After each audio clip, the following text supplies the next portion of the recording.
আমরা রাষ্ট্র সংস্কারে আমরা ভেবেছিলাম যে এই সরকার যদি যায়, আরেক সরকার যদি আসে, রাষ্ট্রটা সুন্দর করে সংস্কার হবে। ওই সরকার যখন ক্ষমতায় আসছে, তারাও দুর্নীতিবাজ, তারাও চোর, তারাও চিটিংবাজ, দেশে বিদেশে তারা গাড়ি বাড়ি অট্টালিকা হাঁকাতো। তখন আবার আমরা আন্দোলনে ঝাঁপিয়ে পড়ি যে না, ভেবেছিলাম এই সরকার দ্বারা আমাদের রাষ্ট্র সুন্দর হবে, কিন্তু দেখি এই সরকার আগের সরকারের চাইতে আরো খারাপ। নে এবার আন্দোলন কর, আবার একে নামা। ওই সরকারকেও নামালাম, পরে আরেক সরকার আসলো, সেই সরকারকেও নামালাম। এভাবে করে 53টা বৎসর আমার বাংলাদেশের মানুষ একটার পর একটা সরকারের পরিবর্তন ঘটিয়েছে, একটার পর একটা নেতার পরিবর্তন ঘটিয়েছে। 53 বৎসর চলে গেছে, আজও পর্যন্ত আমার বাংলাদেশের মানুষের কপালে শান্তির বার্তা কেউ এনে দিতে পারে নাই। অথচ প্রত্যেকটা সরকারের প্রধান যারা ছিলেন, যখন তারা নির্বাচনী ইশতেহার ঘোষণা করতেন, তারাই আমাদেরকে বলতেন আমরা যদি ক্ষমতায় যেতে পারি, রাষ্ট্রকে একটু সুন্দর করে সংস্কার করে দিব। আমরা যদি ক্ষমতায় যেতে পারি, চুরি থাকবে না, ডাকাতি থাকবে না, জেনা থাকবে না, লুটতরাজ থাকবে না। তারা সুন্দর সুন্দর কথা বলে ক্ষমতার মসনদে আসার পর যারা দুর্নীতিমুক্ত সমাজ গঠন করতে চেয়েছিল, আমরাই দেখেছি তারাই দুর্নীতিতে সেঞ্চুরি করেছে, তারাই দেশে বিদেশে বড় বড় গাড়ি বাড়ি অট্টালিকা হাঁকিয়েছে। তাদের মাধ্যমে এই দেশের 18 কোটি মানুষের ভাগ্যের পরিবর্তন হয়নি, শুধুমাত্র তাদের ভাগ্যের পরিবর্তন করে তারা দেশে বিদেশে বড় বড় গাড়ি বাড়ি অট্টালিকা করে কোটি কোটি সহস্র মিলিয়ন বিলিয়ন ট্রিলিয়ন কোটি টাকার মালিক হয়েছে। এই দেশের মানুষের কপালে তারা শান্তি এনে দিতে পারেনি। অতীতের 53 বৎসরে কোনো সরকার পারেনি।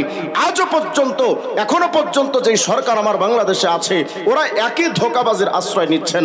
ওরাও বলছেন আমরা আর কিছুদিন থাকি, দেশকে সংস্কার করে যায়। এটাও ধোঁকাবাজি, এটাও আইওয়াশ, এটাও এই জাতির সাথে প্রতারণা। অতীতের সরকাররা যেমন দেশকে সংস্কার করতে পারে নাই, দুর্নীতিমুক্ত সমাজ গঠন করতে পারে নাই, চাঁদাবাজি মুক্ত একটা সমাজ গঠন করতে পারেনি, এই সরকারও ভাবছেন যে তারা সংস্কার করে দিবেন। আই ক্যান চ্যালেঞ্জ, লিখে রাখেন, কোটিবার আমি শপথ করে কসম করে বলতে পারি, ডক্টর ইউনূসের মতো কোটি কোটি ইউনূস যদি আসে, এই দেশকে সংস্কার করা সম্ভব হবে না। আরে 53 বৎসরে এই দেশ সংস্কার হয়নি, সুন্দরভাবে আলোকিত সমাজ গঠন হয়নি। এই রাষ্ট্র ব্যবস্থা এই সরকার দিয়েও হবে না, শুধুমাত্র একটাই কারণ, এরা নেতার পরিবর্তন চায়, আর ফজলুল করিম মরহুম পীর সাহেবরা নীতির পরিবর্তন চায়। নেতার পরিবর্তন দিয়ে আজ পর্যন্ত 53 বৎসরে দেশকে সংস্কার করা সম্ভব হয়নি। যেহেতু আপনাদের বড় বড় বুদ্ধিজীবীদের বুদ্ধি দিয়া নেতার পর নেতার পরিবর্তন হয়েছে, একটার পর একটা স্বৈরাচারের আবির্ভাব হয়েছে, আপনাদের মাধ্যমে দেশ সংস্কার হয়নি। তো আপনারাই তো বলেন টুপিওয়ালারা কি বুঝে। তো আজকে থেকে একটু সিদ্ধান্ত নেন না, আপনাদের মাথায় একেবারে স্টেডিয়ামের মতো খালি মাথাওয়ালা বুদ্ধিজীবীদের বুদ্ধি দিয়া 53 বৎসর তো কিচ্ছু হয়নি। ওই টুপিওয়ালা মরহুম পীর সাহেবের ওই স্লোগানটা একটু আনেন, নেতার পরিবর্তন চায় না, নীতির পরিবর্তন চায়। যদি আমার বাংলাদেশের প্রতিটা সেক্টরে ডক্টর ইউনূসরা বলছেন যে আমরা দেশকে সংস্কার করব, লিখে রাখো। আমরা যখন সাবেক স্বৈরাচার সরকারের আমলে আমরা যখন কারাগারে যেতাম, কারাগারের ওপরে লেখা থাকতো, আমি তো 2বার গ্রেফতার হয়েছি, কারাগারের ওপরে লেখা থাকতো রাখিব নিরাপদ, দেখাবো আলোর পথ। আজ পর্যন্ত আপনি বলেন তো এমন কেউ আছেন যে কারাগার থেকে কোনো একজন মানুষ ফিরে এসেছে, আলোর পথে ফিরে এসেছে? আজ পর্যন্ত তো আমি কোনো মানুষ পাই নাই। বরং যারা মুরগি চুরি করে আগে কারাগারে ঢুকছে, কারাগার থেকে বের হওয়ার পরে তারা গরু চুরি শুরু করছে। আজ পর্যন্ত কারাগার কোনো মানুষকে আলোর পথ দিতে পারে নাই। তবে আমি এটা শত শত হাজার হাজার প্রমাণ দিতে পারবো। তোমার যে সমাজ ব্যবস্থা, যে আদালতের ব্যবস্থা, তোমার যে রাজনৈতিক অবস্থা, বাংলাদেশের কোনো মানুষকে, চোরকে ভালো করতে পারে নাই, ডাকাতকে ভালো করতে পারে নাই, ধর্ষককে ধর্ষণ মুক্ত করতে পারে নাই। সেই সমাজ ব্যবস্থা দিয়া এই আলোকিত সমাজ গঠন হবে না। তবে আমি কোটি কোটি প্রমাণ দিতে পারবো, বড় বড় চোর, বড় বড় সন্ত্রাস চরমোনায় গিয়ে আল্লাহ ওয়ালা হয়ে গেছে, তাবলীগ জামাতে গিয়ে তারা ভালো হয়ে গেছে। সুতরাং এটা আমরা বুক ফুলিয়ে বলতে পারি, আলোকিত একটা সমাজ, সংস্কারমূলক একটা সমাজ গঠন করতে পারে একমাত্র মোল্লারা। এটা আমার কথা নয়। আপনারা তো ভাবতেছেন যে হুজুর এই লেনিন, কার্ল মার্কস, মাও সেতুং, আব্রাহাম লিঙ্কন তাদের প্রণীত এই আইন কানুন দিয়ে দেশটা সুন্দরভাবে সংস্কার হয়ে যাবে, দেশটা সুন্দরভাবে চলবে। অথচ আল্লাহ আমার কি বলছেন, ওয়ামান আরাদা আন যিকরি ফাইন্না লাহু মাঈশাতান যানকা। আল্লাহ বলেছেন শোনো, আমার কোরআনের আইন থেকে যদি জিক্রুন মানে শুধু আল্লাহ আল্লাহ জিকির করা নয়, কোরআনে কারীমের আয়াতের তাফসীর খুলে দেখেন, ওয়ামান আরাদা আন যিকরি আয়াতের অসংখ্য তাফসীর আসছে যে আল্লাহ পাক পাকের আওয়ামেরকে ইমতিসাল করা, নওয়াহি থেকে ইজতিনাব করা, আল্লাহর বিধানকে মেনে নেওয়া, আল্লাহর নিষিদ্ধ বিষয়কে দূরীভূত করা। যদি কোনো ব্যক্তি এই কাজটা না করে, আল্লাহ বলেছেন ওয়ামান আরাদা আন যিকরি ফাইন্না লাহু মাঈশাতান যানকা। তোমার ব্যক্তি জীবনে যদি কোরআনের আইন দিয়া ব্যক্তি জীবন না চালাও, তোমার ব্যক্তি জীবনটা অনেক উন্নত হতে পারে, কিন্তু ব্যক্তি জীবনটা অশান্ত জীবন হবে। তোমার পারিবারিক জীবন ব্যবস্থায় যদি ইসলামের আইন যদি বাস্তবায়ন না করো, তোমার পারিবারিক সমাজ বা পারিবারিক অবস্থা হয়তো সম্ভ্রান্ত পরিবার হবে, কিন্তু এই সম্প্রদায় ওই পরিবারে কোনোদিন শান্তি আসতে পারে না।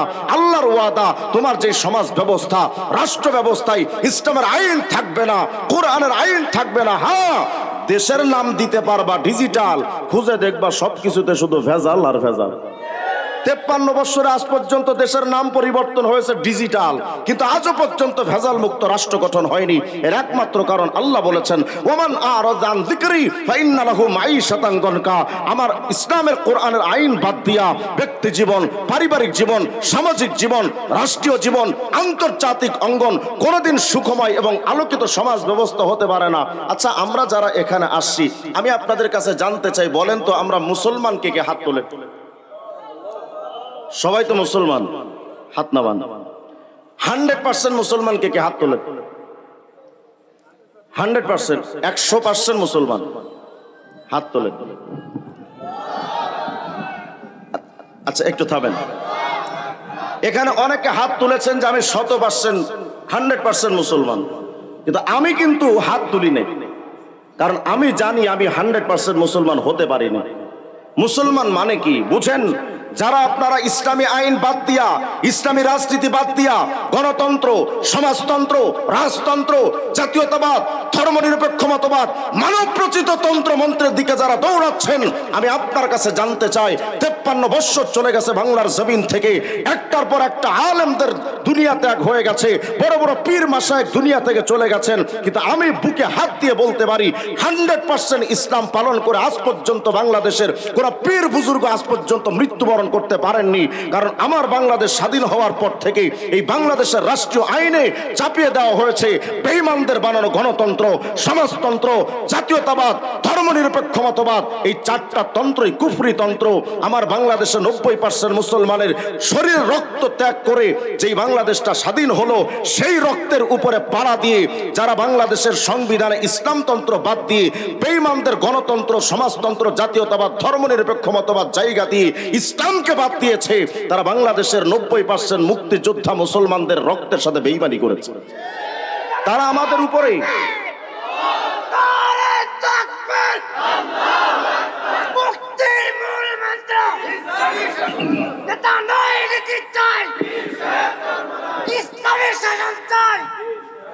তারা আমাদের উপরে এটা বোঝা চাপিয়ে দিয়েছে যে মানব প্রচিত আইন দিয়ে তোমাদের রাষ্ট্র সুন্দরভাবে চলবে, কিন্তু আল্লাহর ওয়াদা তো ইসলামের বাহিরে কোনোদিন শান্তিময় রাষ্ট্র গঠন হতে পারে না। আমি বোঝাতে চাচ্ছিলাম আমরা 100% মুসলমান আজও হতে পারি নাই। কেন?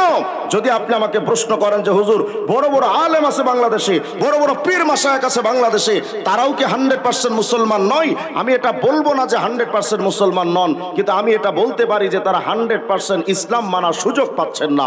কেন?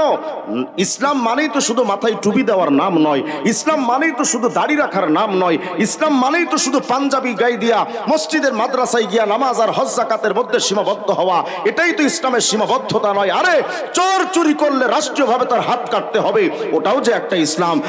ডাকাতি করলে রাষ্ট্রীয়ভাবে তার হাত কাটতে হবে, ওটাও যে একটা ইসলাম। জেনাকার জেনা করলে রাষ্ট্রীয়ভাবে তার সঙ্গে সার আইন আছে, ওটাও যে একটা ইসলাম। এই গত কয়েক মাস চলে গেল, 1 মাস প্রায় চলে গেছে, মাগুরার আসিয়া ধর্ষণের শিকার হয়েছে, মারা গেল। তার কবরে তার লাশটা পচে গিয়ে তার কবর থেকে ঘাস উঠেছে।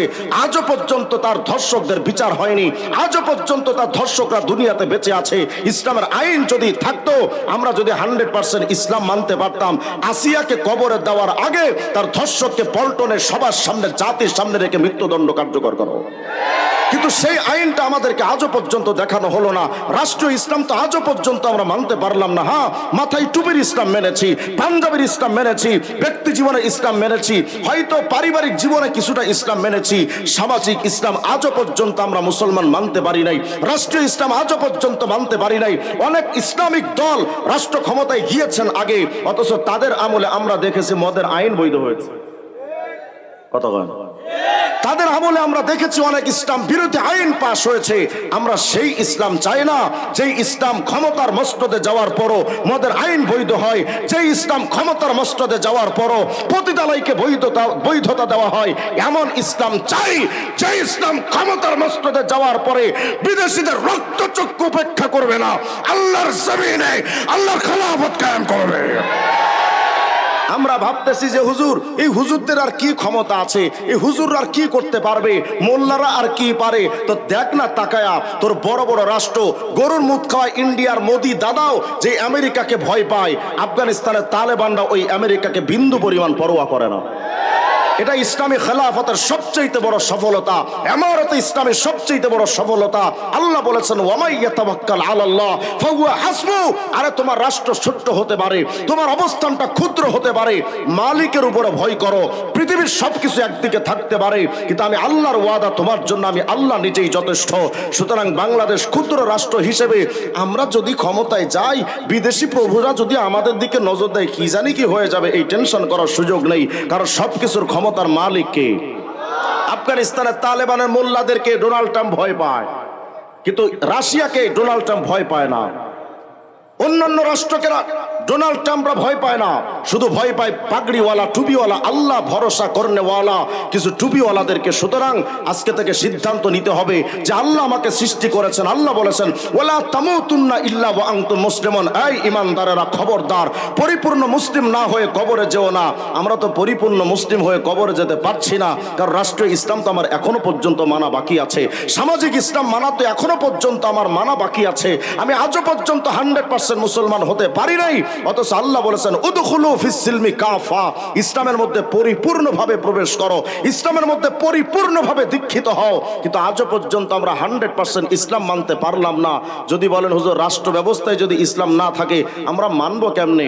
আমি আপনার কাছে জানতে চাই, রাষ্ট্র ব্যবস্থায় আমাদের বাংলাদেশের আইন অনুযায়ী রাষ্ট্র ব্যবস্থায় রাষ্ট্রপতি নির্বাচন করার জিম্মাদার, রাষ্ট্রপ্রধান নির্বাচিত করার জিম্মাদারি তো দেওয়া হয়েছে আপনার আমার হাতের মুঠোয়।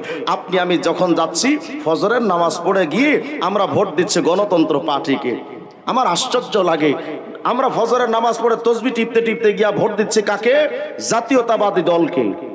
ফলাফল কি? তারাই ক্ষমতার মসনদে গিয়ে মদের আইন বৈধ করবে। কিয়ামতের ময়দানে গিয়া তো দেখবেন আপনার নামে 19 লক্ষ কোটি টাকা দুর্নীতির মামলা, আপনি তাকায় দেখবেন 1 লক্ষ ধর্ষণের মামলা, তাকায় দেখবেন কোটি কোটি খুন করার মামলা। আপনি আল্লাহকে বলবেন আল্লাহ এটা কেমনে হলো, আমি তো এত খুন জীবনে করি নাই, 19 লক্ষ কোটি টাকা তো আমি জীবনে কল্পনাও করি নাই। আল্লাহ বলবেন চান্দু বিরাট বড় বুজুর্গ ছিলি, ফজরের নামাজ পড়ে তসবি টিপতে টিপতে গিয়া ওই দলকে ভোট দিয়েছিলি যারা ক্ষমতার মসনদে গিয়ে দুর্নীতি করেছিল, ওই দলকে ক্ষমতার মসনদে বসানোর জন্য ভোট দিয়েছিলি যারা ক্ষমতার মসনদে গিয়ে পতিতালয় বৈধ করেছিল, মদের বার বৈধ করেছিল। তো তাদের ক্ষমতার মসনদে থেকে যত অপকর্ম হয়েছে, তুমি 5 ওয়াক্ত নামাজি তসবিহ পড়নেওয়ালা তোমারও হয়েছে। অতএব এটা কল্পনা করার সুযোগ নাই যে আমি 5 ওয়াক্ত নামাজি পড়লাম তো আমি কনফার্ম জান্নাতি। আপনার স্বীকৃতি আপনাকে জান্নাতে নিতে পারে, আপনার স্বীকৃতি আপনাকে জাহান্নামে নিতে পারে। সুতরাং সিদ্ধান্ত নেওয়া দরকার। আমরা অনেকে মনে মনে ভাবি এই টুপিওয়ালা মোল্লাদের দিয়ে কি হবে, তা আমি জানতে চাই তোমার নারী নেতৃত্ব দিয়ে কি হয়েছে। তুমি যদি আমার কাছে প্রশ্ন করো এই টুপিওয়ালাদের দিয়ে কি হবে, আমি তোমার কাছে জানতে চাই তোমার নারী নেতৃত্ব দিয়ে কি হবে। আল্লাহ রাসূল যেখানে বলেছেন ওয়ালা ইফলিহু কওমুন ওয়াল্লাহু আমরাহুম ইলান নিসা, ওই জাতি কোনোদিন সফল হবে না যে জাতি নিজেদের নেতৃত্ব কর্তৃত্বের অধিকার নারীর কাছে সঁপে দেয়, ওই জাতি কোনোদিন সফল হবে না। আমি আপনার কাছে জানতে চাই আপনাদের নাগরপুর এলাকায় একটা পরিবারে যদি 10 জন সদস্য হয়, ওই সদস্যের মাতবার যদি হয় একজন নারী, মানে ঘরের মাতবার যদি হয় মহিলা, আমি জানতে চাই ওই পরিবারে অনেক শান্তি পাওয়া যায় না? কথা কয় না? শান্তি কোন যুবক যদি জানে যে ওই পরিবারে মাতবার মহিলা, যুবক দূরে থেকে কয় তওবা আস্তাগফিরুল্লাহ, ওখানে বিয়ে করা যাবে না, ডাইনি ডাইনি। কথা কয় না? আমি বুঝাতে চাচ্ছি 10 সদস্যের পরিবারের একটা সংসার যদি হয় নারী নেতৃত্বের কারণে জাহান্নামের টুকরা। এই 18 কোটি মুসলমান, 18 কোটি বাঙালি, যতদিন পর্যন্ত তোমার বাংলাদেশের 18 কোটি মানুষের ক্ষমতার মসনদটা যখন নারীর কাছে সঁপে দিবা, তোমার এই বাংলাদেশে কোনোদিন শান্তি আসতে পারে না। এটা তো আমার কথা না, রাসূল বলেছেন ওয়ালা ইফলিহু কওমুন ওয়াল্লাহু আমরাহুম ইলান নিসা। যারা এই কথা বলেন ইসলাম দিয়ে কি হবে, 1400 বছর আগে তাকায় দেখেন, ইসলামী সেই আলো দিয়ে 1400 বছর আগে মোল্লাদের মাধ্যমে এমন একটা সোনালী সমাজ আরবে তৈরি হয়েছিল। সেই ইসলাম পৃথিবীর যেই প্রান্তে প্রতিষ্ঠিত হয়েছিল সেখানে শান্তি প্রতিষ্ঠিত হয়েছিল। আজও পর্যন্ত যারা মনে করেন ইসলাম দিয়ে কি হবে, তো তাকায় দেখ তার বাপ মোল্লাগুলোর দিকে। আফগানিস্তানে সামান্য কয়েকটা তালেবানি মোল্লা, সামান্য কয়েকটা টুপিওয়ালা দাড়িওয়ালা এমন একটা রাষ্ট্র ব্যবস্থা তৈরি করেছে যেখানে চুরি নাই, ডাকাতি নাই, জেনা নাই, ব্যভিচার নাই, খুন খারাপি নাই। কোন একজন মানুষ গভীর রাত্রে, কোন একজন তাগড়া যুবতী গভীর রাত্রে হেঁটে যায়, কোন বকাটে যুবক তার দিকে লোলুপ দৃষ্টিতে তাকায় না। কোন একজন মানুষ হাতে লক্ষ লক্ষ ডলার নিয়ে হাঁটে, কোন ডাকাত তার দিকে রক্ত চক্ষু দিয়া তাকায় না। সুতরাং আমি বুঝাতে চাচ্ছি, ভয় ভীতিহীন একটা সোনালী সমাজ রাষ্ট্র গঠন করার জন্য একমাত্র মোল্লাতন্ত্র, ইসলামতন্ত্র দরকার।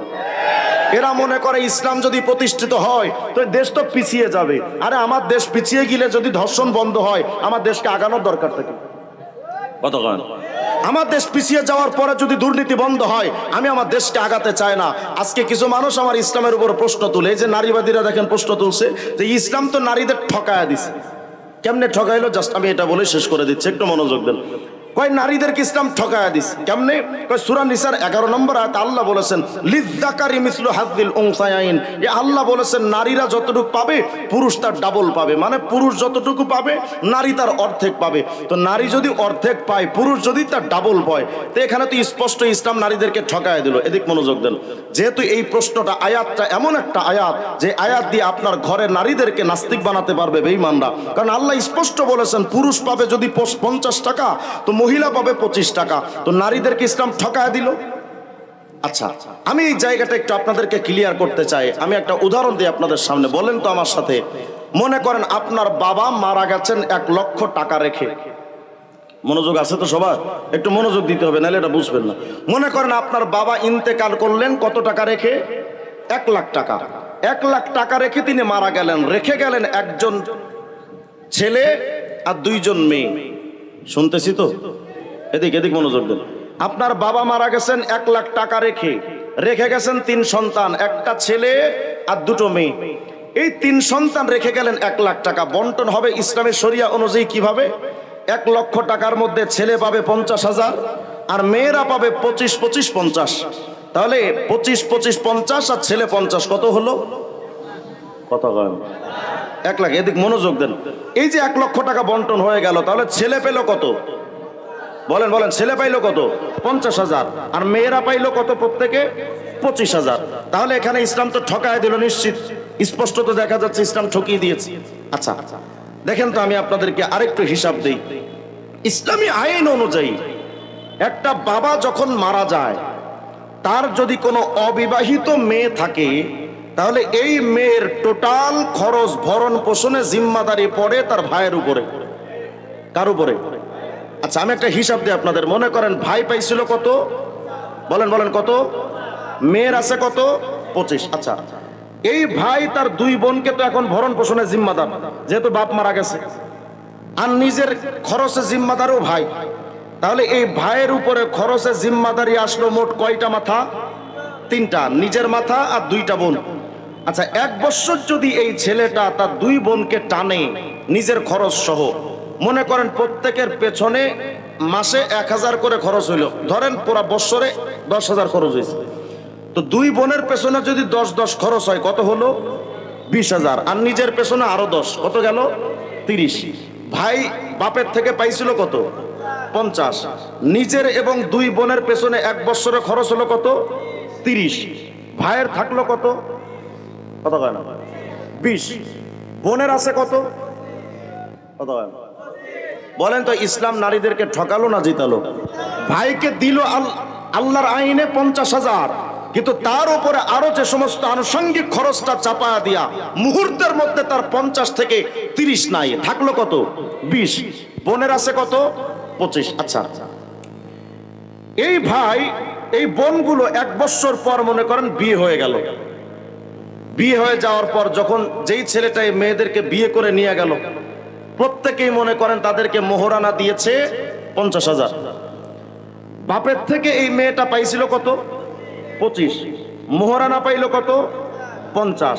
এই বোনের টাকা হলো কত? 75। ভাই পাইছিল কত?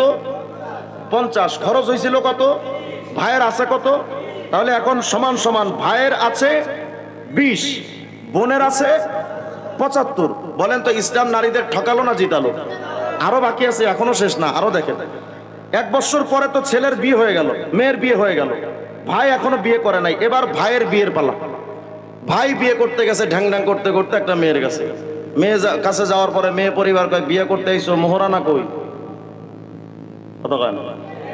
ভাই অনেক কষ্ট মষ্ট কইরা 50,000 টাকা জোগাড় করছে, যেভাবেই হোক দিয়ে বিয়ে করে আনছে। বোনের আছে কত? বলেন বলেন, বোনের আছে কত? আর এই ভাইয়ের ছিল কত? 20। মোহরানা দেওয়া লাগলো কত? 50। তাহলে ভাইয়ের পকেটে টাকা আছে কত? আছেন আরো ঋণ? আরো ঋণ কত? 30,000। বোনের পকেটে আছে কত? 75 আছে অতিরিক্ত। আর ভাই অলরেডি ঋণগ্রস্ত হয়ে গেছে 30,000। আচ্ছা, এবার আর 1 বছরের হিসাব দেই। 1 বছর পরে এই বোনের ঘরে সন্তান জন্ম নিল, ভাইয়ের ঘরেও সন্তান জন্ম নিল। ইসলাম বলছে যে এই মেয়েটার পেট থেকে যে বাচ্চা আসলো, এই বাচ্চার টোটাল ভরণ পোষণের ওই বোনের স্বামীর, বোনের ওপর না। কত কয় না?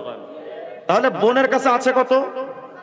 75। ওখানে কিন্তু 1-4 আনা খরচ নাই, নিজের ছেলের বাচ্চার পেছনেও খরচ নাই, সবকিছু জিম্মাদার কি?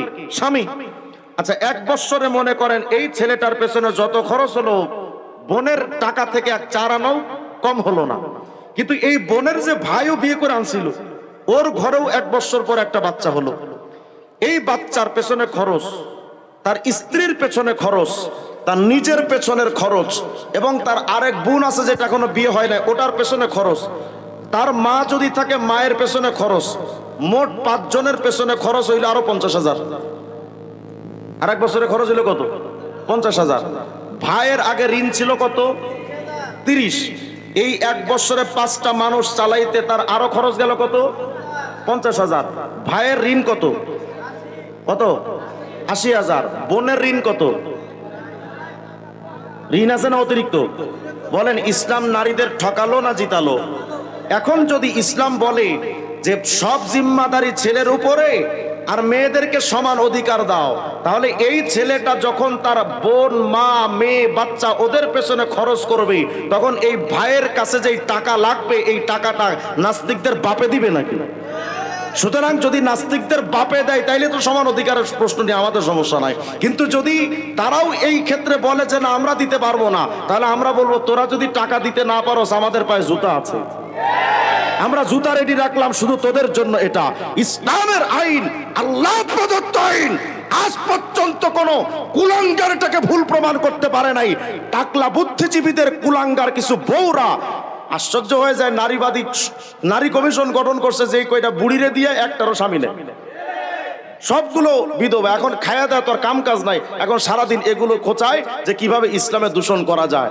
শুনে রাখো, ইসলামকে ধূলিসাৎ করার জন্য, আল্লাহর আইনকে উঠিয়ে দেওয়ার জন্য তোদের চাইতে বড় বড় শয়তান নমরুদের মতো, ফিরাউনের মতো, আবু জেহেল, আবুল আহাব, উতবা, শাইবাদের মতো, বড় বড় ইংরেজ বেনিয়াদের মতো বড় বড় ইসলাম বিদ্বেষীরাও পানি পিপাসা লেগে অবশেষে ইংরেজরা বিদায় হয়ে গেছে।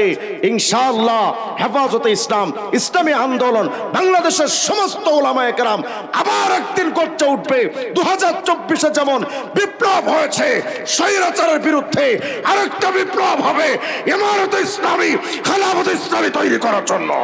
নারায়ে তাকবীর, নারায়ে তাকবীর, আল্লাহু আকবার। ইসলামের শত্রুরা হুঁশিয়ার সাবধান, হুঁশিয়ার সাবধান, ইসলামের শত্রুরা নারায়ে তাকবীর।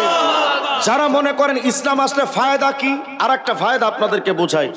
এই যে মনে করেন আপনি একটা গাড়ি কিনলেন, বাংলাদেশ থেকে এই গাড়িটা কিনতে মনে করেন আপনার খরচ লাগলো 30 লাখ। এই গাড়িটা যখন বাংলাদেশের কোনো কোম্পানি জাপান থেকে যখন কিনছে, মনে করেন এটা জাপান থেকে কিনতেছে মাত্র 10 লাখ টাকায়। এই 10 লাখ টাকার গাড়ি আমার বাংলাদেশে যখন আসে আমরা কিনতেছি কত দিয়ে? কত কয় না? আমাদের অনেক গরিব মানুষ বাংলাদেশ থেকে গিয়ে ভিন্ন দেশে গিয়ে দামি দামি গাড়ি চালায়। আমরা আশ্চর্য হয়ে যাই, তুই এত টাকা পাইলি কই? কই গাড়ির দাম মাত্র 4 লাখ, অথচ এই গাড়িটা আমরা বাংলাদেশে কিনতেছি 24 লাখ টাকা দিয়ে। কত কয় না?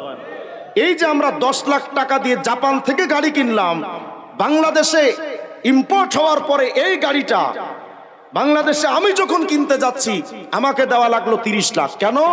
এই 20 লাখ টাকা টোটালটাই ট্যাক্স। কত কয় না? এই 20 লাখ টাকা টোটালটা ট্যাক্স দিতে হচ্ছে কাকে? সরকারকে। ইসলাম বলে ইসলামী আইনে কোনো ট্যাক্সের আইন নাই। মুসলমানদের উপরে কোনো ধরনের কোনো জরিমানা, কোনো ট্যাক্স মুসলমানদের মাথার উপরে আসবে না। তাহলে আমার বাংলাদেশে যে ট্যাক্সের আইন করা হলো, ডাকাতিটাকে বৈধতা দেওয়া হয়েছে। যদি ইসলামের আইন থাকতো তাহলে আপনারা এই 10 লাখ টাকার গাড়ি সর্বোচ্চ হয়তো 10.5 লাখ টাকা কেনা লাগতো, বাকি 19.5 লক্ষ টাকা আপনার পকেটে থাকতো, গরিবের ঘাম ঝরানো টাকা। আমি মোবাইলে কথা বলছি, ওখানেও আমার সরকারকে ট্যাক্স দিতে হচ্ছে। আমি একটা সামান্য চকলেট কিনতে যাব বাচ্চার জন্য, ওখানেও আমার সরকারকে ট্যাক্স দেওয়া লাগবে।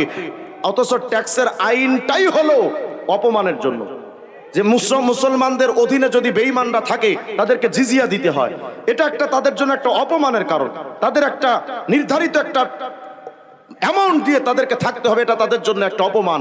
আমার বাংলাদেশে আমার জমিনে আমি থাকছি, অথচ আমাকে ট্যাক্স দিয়ে আমাকে অপমানিত হয়ে এই দেশে থাকতে হচ্ছে।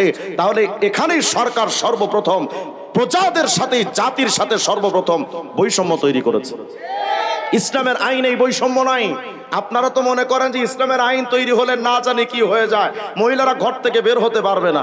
মহিলারা ঘর থেকে বের হতে পারবে, কিন্তু উলঙ্গপনার সাথে ইসলাম সাপোর্ট করে না।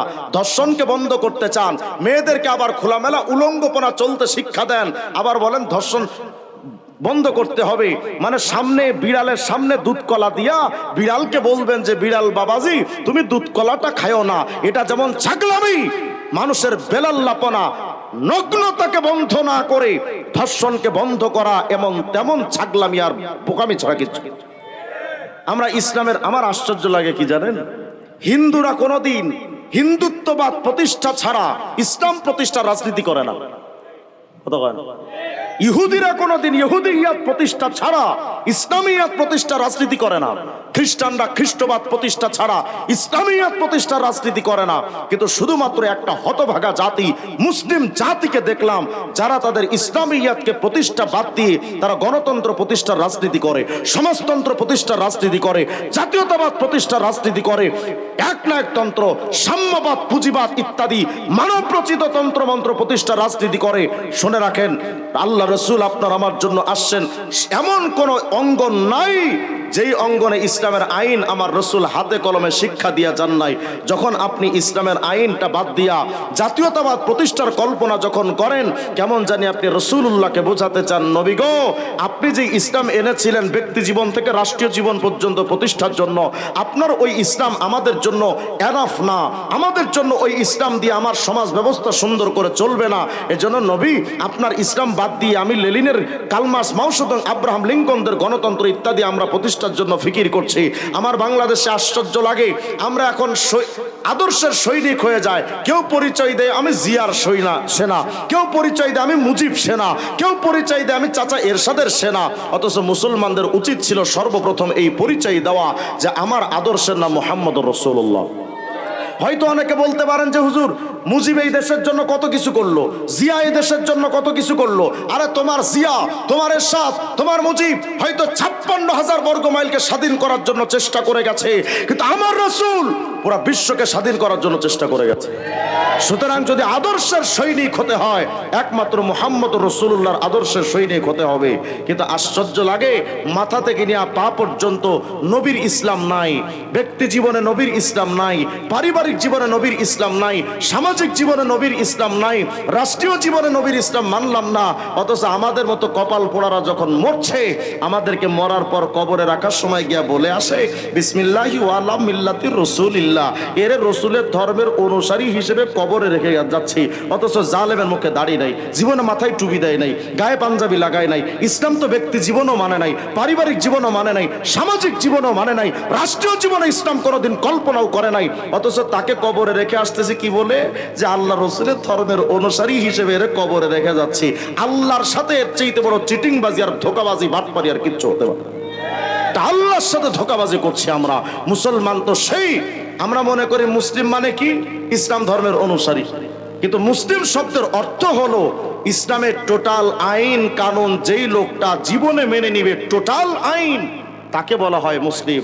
তাহলে আপনি ইসলাম যে মানছেন, শুধু ব্যক্তি জীবনে ইসলাম মানলেন, পারিবারিক জীবনে ইসলাম মানে নাই, সামাজিক জীবনে ইসলাম মানলেন না, রাষ্ট্রীয় জীবনে ইসলাম মানলেন না, আপনি দাবি করছেন আপনি মুসলমান। এর চেয়ে বড় প্রতারণার কি হতে পারে? সর্বশেষ আপনাদেরকে একটা ঘটনা বলে, হাকিমুল উম্মত মুজাদ্দিদ মিল্লাত শাহ আশরাফ আলী থানভী কুদ্দিসা সিররুহু, তার একটা ঘটনা বলে আপনাদেরকে শেষ করে দিব।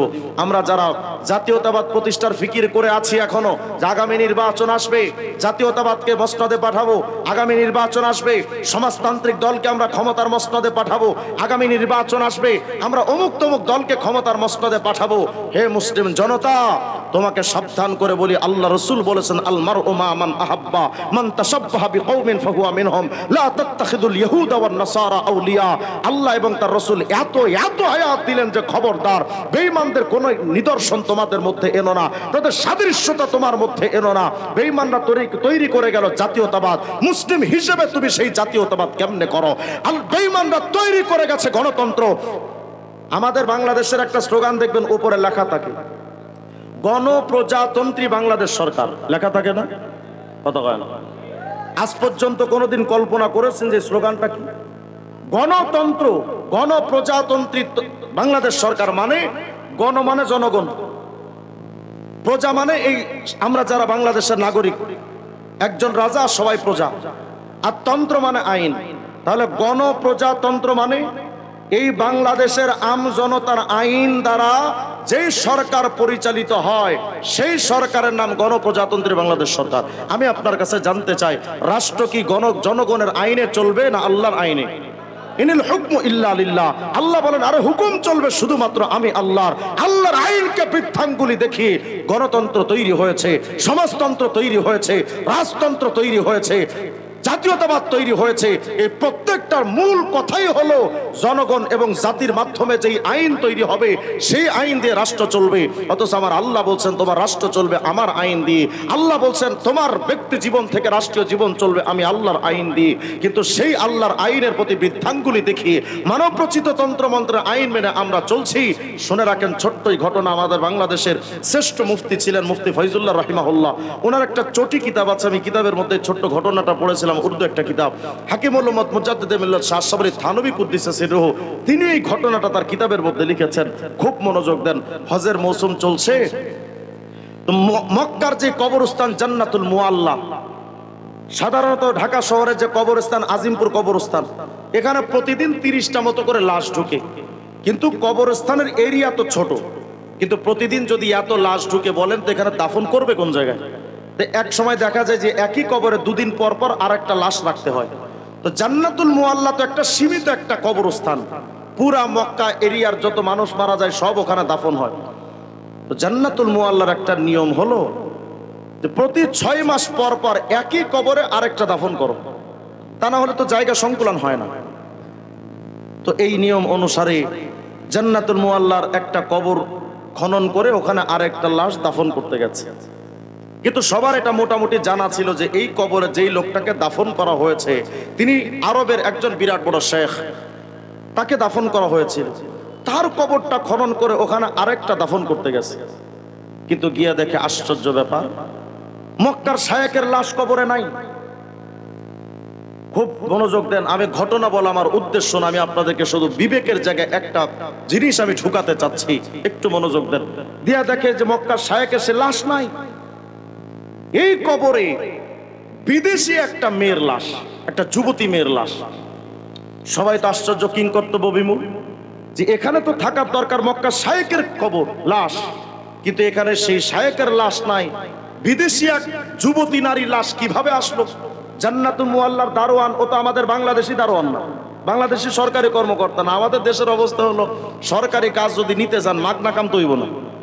সরকারি কর্মকর্তাদের একটাই ভাষণ, যে কত দিবি ক, স্যার টাকা নাই, কই দে 1000, কই স্যার নাই, কই 500 দে, কই স্যার এটাও নাই, আচ্ছা 100 দে, কই স্যার ওটাও নাই, কই 50 টাকা, কই স্যার নাই, কই 5 টাকা দে, কই স্যার এটাও নাই, কই হারামি মাগনা কাম করবো, এক প্যাকেট আকিস বিড়ি কিনে দিয়ে যাবে। কই স্যার আমার ওইটাও আমার পকেটে নাই, আকিস বিড়ি কিনে দিব। যে কই ফাও ফাও কাজ তোর হবে না, সরকারি কাজ মাগনা হয় না, যেহেতু আকিস বিড়িও দিবি না, তাহলে একটা কাজ কর, আমার কাপড়টা উঠায় পিঠটা চুলকাই দিয়ে যায়। আমাদের বাংলাদেশি মানুষের সরকারি কর্মকর্তা অধিকাংশের অবস্থাটা এমন, কিন্তু জান্নাতুল মুআল্লার দারোয়ান তো এত বড় বুজুর্গ, পুরা পৃথিবী যদি তার নামে লিখে দেন, জান্নাতুল মুআল্লার দারোয়ান তো ঘুষ খাবে না। সবার মধ্যে এই বিষয়টা ছড়িয়ে গেল, এটা কিভাবে সম্ভব? মক্কার শায়েকের লাশ নাই, এক মেয়ের লাশ এখানে। হজের মৌসুম চলছে, হাজী সাহেবরাও একে একে লাশটা দেখতে আসছে। হঠাৎ করে এক হাজী সাহেব এসে বলতেছেন, আরে এই মেয়েটার লাশ এখানে কিভাবে আসলো? আমি তো মেয়েটাকে চিনি। তুমি কেমনে চেনো? হাজী সাহেব বলেন, আমি এই মেয়ের বাড়িতে এক সময় প্রবাসী হিসেবে কাজ করতাম। এই মেয়েটার বাড়ি সুদূর ফ্রান্সে, তার বাবা একজন খ্রিস্টান ধর্মের অনুসারী। প্রবাসী হিসেবে আমি এক সময় এই মেয়েটার বাড়িতে কাম করতাম। এই মেয়েটা দীর্ঘ কয়েকটা বছর যাওয়ার পর আমার আচার আচরণ দেখা আমাকে একদিন ডাইকা বলে, রে ভাই, আমার একটু তুমি আসলে কোন ধর্মের অনুসারী, কোন নবীর অনুসারী তুমি? আমি যুবতী মেয়েটাকে ডাইকা বললাম, আমি মুসলমান, আমার নবীর নাম মুহাম্মদ। মেয়েটা আমার ডাইকা বলে, এই মুসলমান রে, এই দীর্ঘ কয়েকটা বছর তোমার যে আচার আচরণ আর ব্যবহার চরিত্র আমি যেটা দেখলাম, আমি তোমার কাছে জানতে চাই, তোমার নবীর চরিত্রটাও কি তোমার মতো এত সুন্দর চরিত্র? আমি তখন মেয়েটাকে ডাইকা বললাম, কি বলো তুমি? তুকুজা মালকুজা, আমার নবী কই? চরিত্রের কাছে আমার নবী কই আর আমি কই? আমার নবীর চরিত্রের ব্যাপারে আল্লাহই তো বলেছেন, ওয়া ইন্নাকা লা আলা খুলুকিন আযীম। ও নবী, সর্বশ্রেষ্ঠ চরিত্র তো খুলুকে আযীম। উলামা হযরত আছেন, আল্লাহ পাক বলেন, আলা খুলুকিন আযীম। ও নবী, সর্বোত্তম চরিত্র খুলুকে আযীম। আপনি ওই খুলুকে আযীমের উপরে প্রতিষ্ঠিত। তার মানে যত চরিত্র আছে পৃথিবীতে, সব চরিত্রের উপরে আপনার চরিত্র। আসতে বললেন যে সুবহানাল্লাহ। আমার নবীর চরিত্র কোথায় আর আমারও চরিত্র কোথায়? মেয়েটা তখন আমাকে ডাইকা বলল, মুসলমান, তোমার নবীর চরিত্র যদি তোমার মতো হয়, আমি আর বেঈমান থাকতে চাই না, আমার কালেমা পড়া মুসলমান করো। মেয়েটা আমার কাছে গোপনে কালেমা পড়ে মুসলমান হয়ে গেল। আর আমাকে ডাইকা বলল, মুসলমান, আমার এই ইসলাম ধর্ম গ্রহণের খবর আমার পরিবার কাউকে জানায়ও না, এরা জালিম। আমি হয়তো ইসলামটা গোপনেও পালন করতে পারবো না, কাউকে খবরদার বইল না, আমিও কাউকে বলি নাই। মাঝে মধ্যে মেয়েটা আমার কাছে আইসা আমাকে গোপনে ডাইকা বলতো, মুসলমান রে, কোন অজানা নবীর প্রেমটা যে আমার অন্তরে তুমি ঢুকাইছো, কোন অজানা নবীর আয়েশক আমার অন্তরে যে তুমি ঢুকায় দিলা, আমার তার এই ফ্রান্সে থাকতে মনে চায় না। আমার তো একটু মনে চাই, আমি যদি মক্কার ওই গলিতে, ওই অলিগলিতে যদি একটু ঘুরতে পারতাম, যে গলির মাটির মধ্যে আমার নবীর পায়ের মাটি মিশে আছে, ওই মাটিতে যদি আমি একটু চলতে পারতাম, যেই মাটিতে আমার মায়ার নবীর কদম মোবারক পড়েছে, আমি যদি ওই মদিনাতুল মুনাওয়ারায় একটু যেতে পারতাম, যে মদিনাতুল মুনাওয়ারায় আমার নবী শুয়ে আছেন, আমার একটু মন চাই আমি যদি একটু মক্কা মদিনায় যদি যেতে পারতাম। কিন্তু কপালটা আমার এত খারাপ, অজানা প্রেম অন্তরে ঢুকাইলাম, কিন্তু সেই মাশউকের এলাকায় একটু ঘুরে ঘুরে তার নিদর্শনগুলো একটু দেখার মতো সুযোগ আমার হলো না। এই মেয়েটা মাঝে মধ্যে আমাকে এই কথাগুলো বলতো, আর চোখের থেকে টপ টপ করে পানি ঝরাইতো। ওর মনের মধ্যে স্বপ্ন ছিল মক্কা মদিনা যাওয়া। আজকে আমি তার লাশটা জান্নাতুল মুআল্লাই দেখি, আমার তো শরহে সদর হয়ে গেছে, আমার তো এই প্রশ্নটার সমাধান হয়ে গেছে। আমার ভেতরে একটা প্রশ্ন ছিল, কি প্রশ্ন বলো? এই মেয়েটা মাঝে মধ্যে আমাকে এই কথাগুলো বলতো। হঠাৎ একদিন মেয়েটা অসুস্থ হয়ে গেল, হসপিটালে নেওয়া হলো।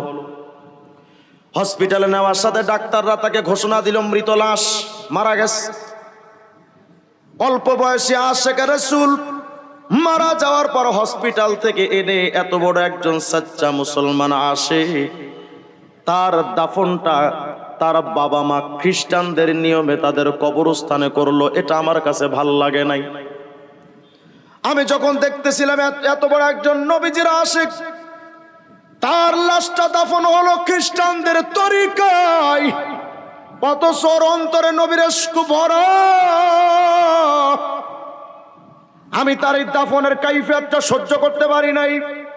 আমি চাকরি ছেড়ে চলে আসছি। আমার মধ্যে শুধু একটা প্রশ্ন ছিল, ওগো আল্লাহ তুমি কি দেখাইলে? তুমি তো জানি মালিক, যার সাথে যার মহব্বত তার সাথে তোমার কিয়ামত, তার সাথে তার কিয়ামতটা হবে। কিন্তু দুনিয়াতেই তো পাক্কা মুসলমান তার খ্রিস্টানদের কবরে দাফন হলে এটা আমি কি দেখলাম? আজকে আমি যখন ওই মেয়েটার লাশটা আমি জান্নাতুল মুআল্লাই যখন দেখেছি, আমার ওই অবাক্ত প্রশ্নটার সমাধান হয়ে গেছে। ইশকটা তাকে খ্রিস্টানদের কবরে থাকতে দেয় নাই, ওখান থেকে ট্রান্সফার করে জান্নাতুল মুআল্লাই মুসলমানদের কবরস্থান আল্লাহ পাঠায় দিছে। কিন্তু হাজী বলেন, আমার এই বিষয়টা আরো ক্লিয়ার জানা দরকার। আমি একটু ফ্রান্সে যেতে চাই। হাজী মক্কা থেকে ফ্রান্সে চলে আসতেন। এই মেয়েটার বাপের বাড়িতে গিয়া বলে, আল্লাহর বান্দারে, আমি একটা নতুন খবর নিয়ে আসছি তোমার মেয়ের ব্যাপারে। কি খবর বলো? বলে, আমি দেখে আসলাম তোমার মেয়ের ভাগ্যটা এত ভালো, তারে তো তোমরা দাফন করছিলা খ্রিস্টানদের নিয়মে তোমাদের কবরস্থানে, কিন্তু আমি নিজের চোখে দেখে এসেছি তোমাদের মেয়ের লাশটা মুসলমানদের জান্নাতুল মুআল্লার কবরস্থানে। খ্রিস্টান বলে, তুমি এটা কি বলো? বলে, চলেন না একটু কবর খনন করে দেখি। কবরটা খনন করছে। আশ্চর্য ব্যাপার, খ্রিস্টানদের কবরে ওই মেয়ের লাশটা নাই। কবরের মধ্যে এত বড় একজন দাড়িওয়ালা বুজুর্গের লাশ। এই জায়গাটা আমার মাউজে ইস্তেশাদ, এটা আমার মূল বলার উদ্দেশ্য, একটু মনোযোগ দেন। হাজী সাহেব বলেন, আমি খ্রিস্টানদের কবরে দেখলাম আরবের বিরাট বড় এক শায়েকের লাশ। কেমনে হলো? সামান্য ইসলামের প্রতি মহব্বতের কারণে যেই লোকটা, যেই মেয়েটা খ্রিস্টানদের কবর থেকে মুসলমানদের কবরে হাজির হয়ে গেল, এটা না হওয়ার কথা, কিন্তু এ তো সারা জিন্দেগি ইসলাম মানছে, তার লাশটা মুসলমানদের কবর থেকে উঠা খ্রিস্টানদের কবরে কেন? এটা নিয়ে আমার একটা ডাউট আসলো। আমার অন্তরে এই ভাবনা চিন্তা কিভাবে হলো এটা। ফ্রান্স থেকে আমি আবার মক্কায় চলে গেছি। এই বুজুর্গের বাড়ির খবর নিয়ে তার বাড়িতে গিয়ে আমি খবর নিলাম। এই বুজুর্গের বিবির কাছে গিয়ে আমি জিজ্ঞেস করলাম, আল্লাহর বান্দি রে, আমাকে একটা প্রশ্নের জবাব দাও তো। বন্ধু, আমার পুরা আলোচনার মুলাখাসটা এই একটা বাক্যের মধ্যে সীমাবদ্ধ, একটু মনোযোগ দেন। বুজুর্গের স্ত্রীর কাছে গিয়ে আমি জিজ্ঞেস করলাম, আল্লাহর বান্দি বলো, তোমার স্বামীর আমলনামাটা কেমন? কেমন আমল করতো তোমার স্বামী? মহিলা আমাকে ডাইকা বলছে, আমার স্বামীর মতো এত বড় বুজুর্গ আমার লাইফে কোনোদিন এত বড় বুজুর্গ মানুষ আমি দেখি নাই।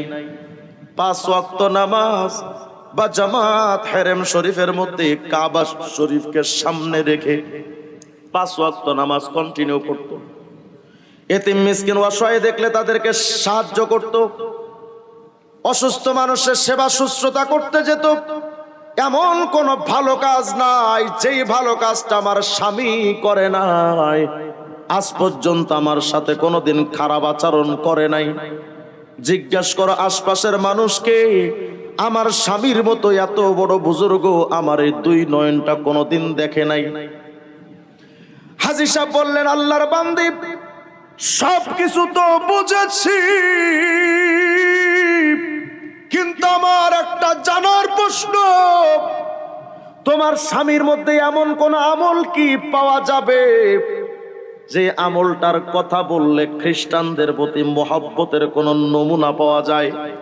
এমন কোন আমল, এমন কোন বিষয় কি তোমার মনে পড়ে? একটু ভেবে চিন্তে বলো তো। মহিলা কিছুক্ষণ চিন্তা করে বলেন, এমন কোন কিছু আমার সামনে হাজির নাই, তবে আমার কাছে একটা বিষয় ক্লিয়ার, স্পষ্ট। আমার স্বামী নামাজ রোজা হজ যাকাতে খুব ভালো ছিলেন, কিন্তু আমার স্বামীর মধ্যে একটা বদ আমল ছিল, একটা খারাপ আমল ছিল।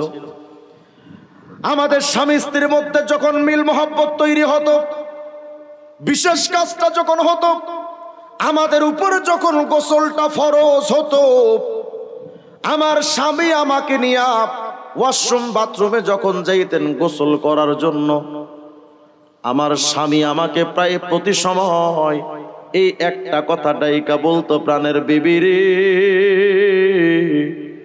ইসলামের সব আইন আমার ভাল লাগে, কিন্তু শুধুমাত্র ইসলামের একটা আইন আমার পছন্দ না। স্বামী স্ত্রীর সহবাসের পর আবার গোসল লাগবে কেন? এই আইনটা আমার কাছে পছন্দনীয় না, এর চাইতে খ্রিস্টানদের নিয়ম ভালো। তাদের ধর্মে স্বামী স্ত্রীর সহবাসের পর গোসল নাই। ইসলামের সব আইন আমার কাছে প্রিয়, কিন্তু এই আইনের তুলনায় আমার কাছে খ্রিস্টানদের নিয়মটা ভাল লাগছে। হাজী সাহেব বলে, আল্লাহর বান্দিরে, আমার বোঝা হয়ে গেছে তোমার স্বামীর সমস্ত জিন্দেগির আমলটা ভালো, কিন্তু শুধুমাত্র একটা আইনে, ইসলাম বাদ দিয়া বেঈমানদের খ্রিস্টানদের আইনটা ভালো লাগার কারণে মুসলমানদের কবরস্থান থেকে উঠায়া আল্লাহ পাক তাকে খ্রিস্টানদের কবরে পৌঁছে দিয়েছে। আমি আপনাদের কাছে বলতে চাই বন্ধু, নবীর চুল কাটার স্টাইল তোমার কাছে ভাল লাগে নাই, তোমার কাছে পছন্দ হইল মেসি আর নেইমারের চুল কাটার স্টাইল। তোমার কাছে ইসলামী রাজনীতি পছন্দ না, তোমার কাছে লেনিন, কালমার্ক্স, মাও সেতুং, আব্রাহাম লিঙ্কনদের গণতন্ত্র আর জাতীয়তাবাদের রাজনীতি তোমার পছন্দ। ইসলামের আইন রাষ্ট্র ক্ষমতায় যাক তোমার পছন্দ হলো না, বেঈমানদের আইন রাষ্ট্রীয়ভাবে প্রতিষ্ঠিত হবে সেই জন্য তুমি ভোট দিছো। এই 5 ওয়াক্ত নামাজি, নামাজ পড়ে কপালে যদি দাগও ফালায় রাখো, আর ভোটের সময় টিপটা যদি ইসলাম বিরোধী শক্তিকে দাও, ইসলামপন্থীদেরকে যদি না দাও, তোমার সারা জিন্দেগির আমল নামা বরবাদ হয়ে যাবে। আমি এটা চ্যালেঞ্জ করে বললাম, পুরো বিশ্ববাসী আলেমদের সাথে এটা চ্যালেঞ্জ থাকলো, যদি কোনো বাপের বেটা থাকে আমার ফতুয়াকে চেঞ্জ করে আমাকে কালেমা পড়ে তওবা করব। আজ পর্যন্ত কোন আলেম এই কথা বলার কোন সুযোগ নাই যে ইসলামী রাজনীতি বাদ দিয়ে জাতীয়তাবাদ করা জায়েজ। কোন আলেম এটা বলতে পারে না, কোন মুফতি এটা ফতোয়া দিতে পারে না। হ্যাঁ, আগের জামানায় জোটের ব্যাপার যদি আসে, যে তারা তো জোট করেছিল সিয়াসতের ক্ষেত্রে, কিয়াদত কেউ মানেনি, জাতীয়তাবাদকে কিয়াদত কেউ মানেনি। আজ পর্যন্ত পৃথিবীর কোন আলেম বলেনি গণতন্ত্র জায়েজ, সমাজতন্ত্র জায়েজ, জাতীয়তাবাদ জায়েজ। যারা ক্ষমতার মসনদে গিয়ে চুরি ডাকাতি, এখনই তো অলরেডি চাঁদাবাজি শুরু হয়ে গেছে। সুতরাং সতর্ক হওয়া দরকার। আজ থেকে আমাদের একটু ফিকিরমন্দ হওয়া দরকার যে আমরা তো জাতিতে মুসলমান, আমার ইসলামের অপূর্ণতা কোথায়? ইসলামের কোন বিষয়টা আপনার এমন আছে যেটা দিয়ে তোমার রাষ্ট্র চলতে পারে না? যদি অনেকে বলেন যে ইসলাম তো 1400 বছর আগে ছিল, সেটা দিয়ে বর্তমান কিভাবে চলে? 1400 বছর আগের ইসলাম দিয়ে যদি আফগানিস্তান চলে, দুর্নীতিমুক্ত সমাজ করতে পারে, বাংলাদেশও চলতে পারে। শুধুমাত্র বেঈমানদের কাছে ইসলাম পছন্দনীয় নয়। আল্লাহ পাক বলেছেন, খবরদার, মান তাশাব্বাহা বিকওমিন ফাহুয়া মিনহুম। আরে সরাসরি আমল মানা তো দূরের কথা, সাদৃশ্যতাও ইসলামে হারাম। সাদৃশ্যতা অবলম্বন করা এটাও সুস্পষ্ট হারাম। আমি আপনাদের কাছে এই বিষয়টা ক্লিয়ার জানতে চাই, মুসলিম হিসেবে আমাদের ইসলাম ছাড়া আর কোন তন্ত্র মন্ত্র মানা যাবে? বলেন, মানা যাবে? আমি জানতে চাই, গণতন্ত্র মুসলমানদের বানানো না বেঈমানদের বানানো? সমাজতন্ত্র মুসলমানদের না বেঈমানদের? আরে বলেন না, সাম্যবাদ, পুঁজিবাদ, জাতীয়তাবাদ মুসলমানদের না বেঈমানদের? সুতরাং কোন মুসলমান ইসলামতন্ত্র বাদ দিয়ে জাতীয়তাবাদের রাজনীতি করতে পারে না। যদি কেউ ইসলামতন্ত্র বাদ দিয়ে জাতীয়তাবাদের রাজনীতি করে, গণতন্ত্রের রাজনীতি করে, সুস্পষ্ট ভাবে জেনে রাখেন, আল্লাহ পাক বলেছেন, ওয়ামাল্লাম ইয়াহকুম বিমা আনজালাল্লাহ ফাউলাইকা হুমুল কাফিরুন ফাউলাইকা হুমুজ জালিমুন ফাউলাইকা হুমুল ফাসিকুন। আল্লাহ বলেছেন, যারা ইসলামের আইন বাদ দিয়া মানব রচিত তন্ত্র দিয়া যারা সালিশ বিচার করে, বিচার ব্যবস্থা চালায়, তারা জালেম। আমি জানতে চাই, ইসলামপন্থী ছাড়া কেউ কি রাষ্ট্রীয় ক্ষমতায়, আদালতে ইসলামী আইন অনুযায়ী বিচার করবে? তাদেরকে ভোট দেওয়া মানে তুইও কাফের, তাদের ভোট দেওয়া মানে তুইও ফাসিক, তাদের ভোট দেওয়া মানে তুমিও জালেম। অতএব আজকে থেকে সিদ্ধান্ত নেওয়ার সময়, তন্ত্র মন্ত্রের দিন শেষ, শাসনতন্ত্রের বাংলাদেশ।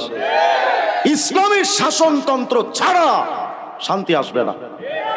হ্যাঁ, যদি কোনো এলাকায় আলেম ওলামারা আপনাদেরকে ডাকেন, তবে একটা বিষয় খেয়াল করা দরকার, আমাদের বাংলাদেশে ইসলামী রাজনীতির নামে আবার অনেক এমন পন্থীও আছে যারা শুধুমাত্র ইসলামী শাসন ক্ষমতার ফিকির করে, শাসন ক্ষমতা, হুকুমত চায়, ইসলাম চায় না। ব্যক্তি জীবনে ইসলাম নাই, মাথার দিকে তাকাইলে, মুখের দিকে তাকাইলে সুকুমারের মধ্যে আর এর মধ্যে তফাৎ নাই। এ নাকি রাষ্ট্র ক্ষমতা ইসলাম কায়েম করবে। এ সমস্ত ইসলাম নয়। সত্যিকারের ইসলাম যারা চাচ্ছেন, বিশেষ করে আমি সুস্পষ্ট করে বলি, ইসলামী আন্দোলন বাংলাদেশ, খেলাফত মজলিস, জমিয়ত উলামা ইসলাম বাংলাদেশ সহ উলামায়ে দেওবন্দের অধীনে যেই সংগঠনগুলো বাংলাদেশে আছে, আমরা আশা করি আগামী নির্বাচনে এই সমস্ত সংগঠনগুলো একটা বাক্স দিবে।